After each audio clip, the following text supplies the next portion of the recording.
Chapter 91.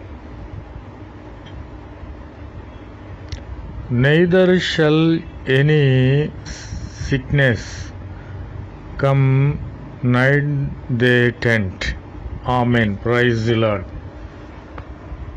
There shall no evil befall thee, for he shall give his angels charge conquering thee, to keep thee in all their ways. Amen. Praise the Lord.